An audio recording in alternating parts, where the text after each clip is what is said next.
महाराज जी, आपके चरणों में कोटि कोटि प्रणाम। महाराज जी, मेरे जीवन में अपार संघर्ष के बाद भी आपके सानिध्य में आकर परम सुख प्राप्त हो रहा है। मैं जब से अपनी क्लिनिक के टेबल पर जाता हूँ, वहाँ आपकी तस्वीर रखी है, मुझे बहुत आत्मबल मिल रहा है। प्रभु जी, एक चिकित्सक होने के नाते मैं पूर्ण निष्ठा से अपना कर्म कर रहा हूँ और सामाजिक जीवन में मुझे बहुत सफलता भी मिल रही है। प्रभु जी, मैं केवल ईश्वर में आस्था रखकर अपने मरीजों को श्रेष्ठ लाभ देने के उद्देश्य से जीवन जीना चाहता हूँ, लेकिन जीवन के कई ऐसे घटना चक्र हैं जो जीवन में निराशा प्रदान करते हैं। मन विचलित हो जाता है। प्रभु जी, मैं जिम्मेदारियों से भाग भी नहीं सकता और जिम्मेदारियों के साथ नकारात्मक देखो, निराशा तब होगी ना जब आप आशा करोगे। आशा ही परमम दुखम नैराश्यम परमम सुखम। यही तो रास्ते नहीं समझ में आ रहा है।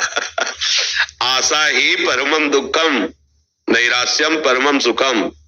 आशा एक राम जी से, दूजी आशा छोड़ दे। नाता एक राम जी से, दूजा नाता तोड़। बिल्कुल सरल भाषा में समझो। प्रभु की शरण में हो तो ज्यो ज्यो राखत हो, त्यों त्यों रहियत हो हे हरि। आप जैसे रख। फिर हमें दुख किस बात का? अगर हमें कोई गाली दे रहा है तो हमारे पूर्व पाप नष्ट कर रहा है। जो हमें दंड भोगना पड़ता वो कटु वचन से दूर कर रहा है। कितना बढ़िया, सुन लिया बस खत्म। वही दंड भोगना पड़ता। जो निंदा कर रहे हैं, अपमान कर रहे हैं, जैसे कोई किसी ने कहा, आप कहते हो सहो, अगर हम सहेंगे तो बढ़ता चला जाएगा, तो तुम रोक लो। तुम रोक लो। अभी तुम शुरू करोगे, जेल जाओगे, जीवन भर बंदी बन करके दुख भोगोगे। और तुम चुप रहोगे ना तो उसका कर्म उसे नष्ट कर देगा। तुम्हारे नष्ट करने की जरूरत नहीं है। अवश्य में भोक्तव्यम कृतम कर्म शुभाशुभम। वो अशुभ कर्म कर रहा है ना, तुम बचाओ अपने आप को। उसको दंड उसका कर्म दे देगा, किसी और को देने की जरूरत, तुम्हें देने की जरूरत नहीं। शांत रहो, गंभीर रहो। भगवान सबका भरण पोषण करते हैं। अपने कर्तव्य में कायरता मत रखो। जैसी परिस्थिति आवे उसमें निराश मत हो। आगे बढ़ते चले जाओ। देखो, ये पक्का समझो, चाहे कोई कितना भी धर्मात्मा हो, रात आएगी। रोक सकेगा? पर लाइट के द्वारा तुम अपने प्रकाश में जी सकते हो। रात पूरी तुम हटा दो, ऐसा असंभव है, पर तुम अपने कमरे में लाइट जलाकर सुखपूर्वक रात्रि के दुख से रहित हो सकते हो। ऐसे ही संसार में ये द्वंद छाए हुए हैं। सुख दुख, लाभ हानि, मान अपमान, निंदा स्तुति, जय पराजय, जन्म मृत्यु, ये द्वंद एकदम छाए हुए हैं। इसको तुम हटा नहीं सकते। तुम ज्ञान का प्रकाश करके अपने हृदय में इस अज्ञान द्वंद्वों से द्वंद्वातीत हो सकते हो। अगर अपने को सुधारने चलो तो तुम्हारे हृदय में द्वंद्व व्यापेंगे नहीं। संसार में नहीं रहेंगे, ऐसा नहीं। जो जितना अपने को बदलना चाहता है वही बदल पाया है। किसी की सामर्थ्य नहीं है कि बदल पावे। इसलिए निराशा और आशा, इन दोनों से हटो। आप चाहते हो जागतिक उन्नति, प्रभु पता नहीं आपको किस जगह पहुंचाना चाहते हैं। शायद वो अपना अंग सेवी बनाना चाहते हो, जगत में ना फंसाना चाहते हो। आपको क्या पता वो क्या देना चाहते हैं। हम लोगों की हालत यह है, जैसे गरीब आदमी गांव का किसी चक्रवर्ती सम्राट के समीप जाए और सम्राट प्रसन्न होकर के कहे, मांगो जी क्या चाहिए। उसे जी कहे, एक बैल है, गाय है, भैंस है, 1 साल के लिए चारा दे दीजिए और सब पूरे घर को 1 जोड़ी कपड़ा दे दीजिए और साल भर के लिए भोजन दे दीजिए। वो समझेगा बहुत कुछ मांग लिया, हिम्मत नहीं ना उसकी। अगर वो राजा को ऊपर छोड़ दे कि हम क्या मांगे साहब, आप जैसा, वो दे देगा पूरे जीवन के लिए, ले दे देगा। हमारी भूल होती है। एक बार राष्ट्रपति, उदाहरण है, एक राष्ट्रपति भारत का, एक बार स्वतंत्रता दिवस था तो तिहाड़ जेल में गए। सब कैदियों को बुलाया, बोले आज के दिन हमारा भारत स्वतंत्र हुआ था, इसलिए आज जो मांगेगा वो हम सब कुछ देंगे। कैदियों से खुले दिल से मांगो। बोले साहब हफ्ते में 2 साबुन दिए जाएं। ठीक है, लिख लो। था सर्दियों में जो कंबल दिया जाए तो बहुत हल्का होता है, अच्छा होना चाहिए। सब जिस कोठरी में रहते उसे पुतवा दिया जाए। सबने सब मांगा। वो एक बड़ा चतुर था, बाद में उठा और गया, बोले साहब जेल से मुक्त कर दीजिए। बोले इसको मुक्त। सब बोले मुझे, बोले नहीं, तुमने साबुन मांगा, तुम्हें मुक्त ले।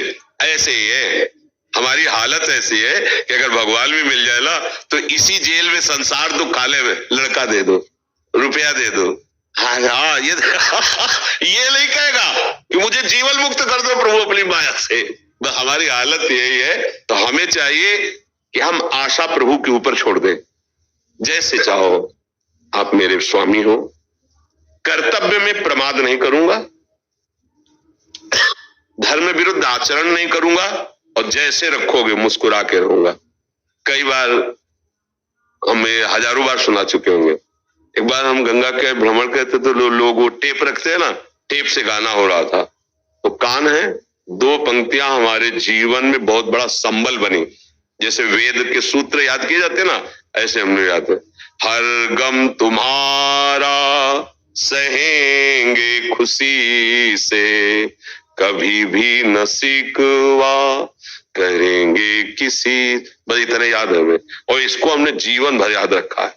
जहां कोई ऐसी परिस्थिति आती, कोई अपमान, कोई प्रतिकूल, नहीं, मेरे प्रभु का दिया हुआ हर विधान उसको खुशी से सहना, मुस्कुरा के निकलना है, आंसू नहीं, घबराना नहीं। नहीं नहीं, हमने प्रभु से प्यार किया है तो प्यारे का ही साम्राज्य है, और उसका हर विधान हमारे लिए सर आंखों पे है। हमको उसका विरोध नहीं करना, उसको सहना है। वो देखना चाहता है इस परिस्थिति में तुम कैसे मुस्कुराओगे, तो हमें सहना है। बिल्कुल ऐसे कमजोर मत बनो कि कोई कुछ कह दे तुम रो दो, थोड़ी सी हानि हो गई तुम रो दो। नहीं, तुम ऐसे मालिक के जो भ्रकुटी विलास सृष्टि लय हुई, इतने में से निमेष कहते हैं, निमेष में अनंत ब्रह्मांडों का सृजन कर देता है। वो जब चाहेगा तो निहाल कर देगा, जैसे वो चाहे हमें वैसे रहना है। अब तो क्या दुख होगा, क्या दुख होगा, मतलब समझ हमारी थोड़ी ठीक हो जाए तो हम निराश क्यों हो कि ऐसी परिस्थिति है। अरे परिस्थिति बदलने में देर लगती है क्या? आज खाने को नहीं, कल भंडारा शुरू हो जाएगा। उसको उसका खेल ऐसा है, ऐसा ही है, ऐसा ही है। ऐसी परिस्थिति थी कि भिक्षा मांगने जाए तो अब शरीर रूख से ग्रसित, मांगने जा नहीं सकते, कोई पानी देने वाला नहीं, 1 रुपया नहीं, क्योंकि संसार से किसी से मिलना जुलना नहीं था। फल फूले तो सब बात जाने दो। मिश्री है ना वृंदावन की, तो एक ब्रजवासी देते थे 250 ग्राम मिश्री 15 दिन में। तो इतना टुकड़ा अपनी श्री जी को, जो आज फूल बंगला में बैठे भोग लग रहे हैं, इतनी मिश्री का टुकड़ा 24 घंटे में। पर वो आंसुओं से लगता था कि श्री जी मुझ अकिंचन के पास, अब आप इसी से तृप्त हो जाइए, इसी को मान लीजिए 56 भोग है।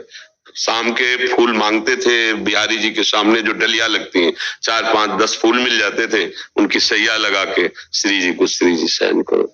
आज फूल बंगला बन रहा है, उनकी मौज है। कभी फुटपाथ पे तो कभी महलों पे है, कभी कोई पूछने वाला नहीं था।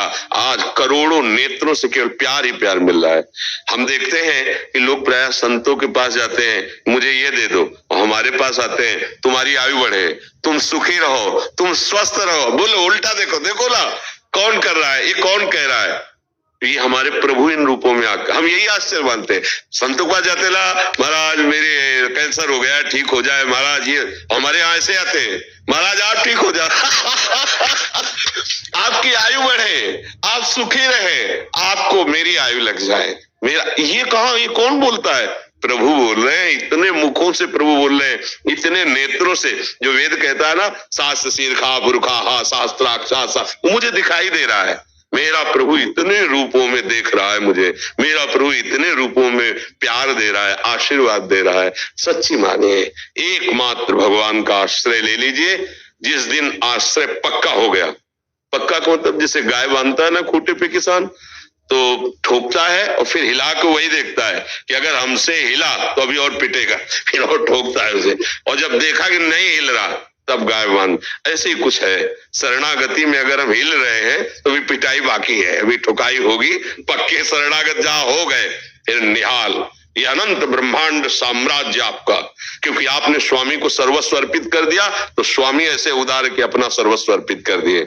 इसलिए सावधान, हम निराश तो होना, निराश ना, आएंगी परिस्थिति। ऐसा नहीं कि आपके ऊपर आएंगे, ऐसा नहीं है। कोई ऐसा बताओ विश्व में, जैसे कि मैं संकटों से लड़ रहा हूं, कोई ऐसा विश्व में एक बता दो, अरे जिनके यहां भगवान अवतरित हो रहे, स्वयं सच्चिदानंद वपु श्री कृष्ण, हथकड़ी और बेड़ियां पड़ी हुई, कंस के कारागार में, राक्षसी स्वभाव वाले सैनिकों से सुरक्षित कारागार, गर्भावस्था है लेकिन हथकड़ी और बेड़ियां, और गर्भ में कौन पधारे हैं? अखिल कोटि ब्रह्मांडों के स्वामी भगवान।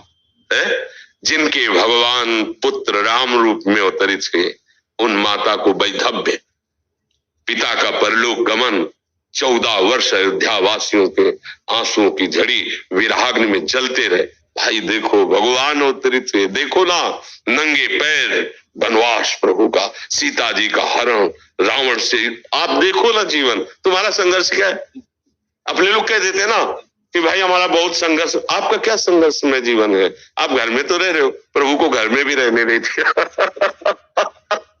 14 वर्ष का वनवास सरकार को प्रिया श्री आजू के साथ, जहां फूल न चुभ जाए ऐसे चरणारविंद, वहां कंकड़ और पथरीली भूमियों में, जंगल में जहां कांटे, वहां प्रभु विचरण कर रहे। इसलिए धैर्य धारण कर, हम प्रभु के बच्चे हैं, हमें कभी घबराना नहीं और धर्म त्याग नहीं करना। धर्म से चलो, नाम जप करो, आप देख लोगे। हम ये नहीं कहते कि तुम्हारा पति बन जाओगे, हम ये कहते हैं कि तुम ऐसे धनी हो जाओगे कि चाह नहीं रह जाएगी। सबसे बड़ा धनी कौन? जिसकी चाह ही नहीं है। नहीं तो कोई 1 लाख की मांग करता, कोई 1 करोड़ की मांग करता, कोई 1 अरब की मांग करता, तो सबसे बड़ा भिखारी कौन हुआ? 1 अरब वाला हुआ ना। वो कहते हैं 1 रुपया वाला जो 1 रुपया मांग रहा है ना, बोले बड़े भिखारी है। नहीं नहीं, भिखारी वो तो छोटे हैं, आप बड़े भिखारी हो। आपको 1 अरब चाहिए, वो 1 रुपये में संतोष कर लेगा, तुम्हें 1 अरब में संतोष रहे। धैर्य पूर्वक विवेक के द्वारा समझो, हम प्रभु की कृपा से संतुष्ट हो जाएं, चाह मिट जाए, आनंद हमारे हृदय में उल्लसित हो रहा है। किसी बाहरी वस्तु और क्रिया से जो आनंद प्राप्त होता है वो आनंद नहीं है, वो आनंद कोश से है। और जो आनंद सच्चिदानंद स्रोत से प्रकट होता है वो अबाध होता है, कभी बाधित नहीं होता। ज्ञान मार्ग में है जो आनंद कोश का बात कर दे, वो आनंद सिंधु स्वरूप की तरफ बढ़ता है। अभी तो हम जरा सा कुछ सात्विक भाव आया तो उसका आनंद कभी विषय आनंद। धैर्य पूर्वक चले, निराश न। डॉक्टर